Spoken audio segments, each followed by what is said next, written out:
再来看消基会伫双北市甲台中市传统市场，阁有黄昏市啊抽验有机的菜色，所发现讲有部分强调讲有机的菜色哦，毋若摕不出证明的物件，农业的残留阁比一般的菜色愈严重。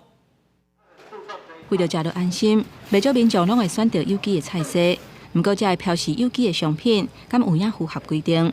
这日消基会去双北市、甲台中市传统市场、甲黄昏市场做采样，买12项有写有机的产品，结果发现3项菜标示有机，却拢无提供有机的认证。一件有机的红姜菜，甲有机菜花纳麦红杏菜，拢有农药超标的情形。有机黄姜菜，各位看得到，所以看到有机，所以我们就去买。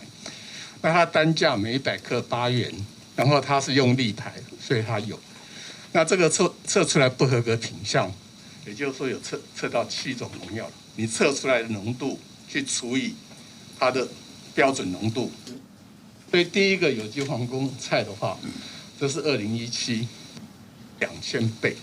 消基会表示，针对国内有机农产品，政府明定有机农业促进法正做依据，农产品袂当使用化学肥料、化学农药，还有非基因改造。为生产、加工、分装、甲流通的过程，拢爱符合主管机关验证的标准，才会当标示做有机的农产品。你要标榜有机2个字必须要符合有机的规定。那如果你不符合有机的条件，你标榜有机的话，那这个按照我们有机农业促进法第31条的规定，这个处6万元以上60万元以下的罚款。消基会建议，民众若要买有机的菜色果子，包装顶悬除了有写有机，还佫会当认明有机农产品的标章、验证机构的名称、验证证书2号3项资讯。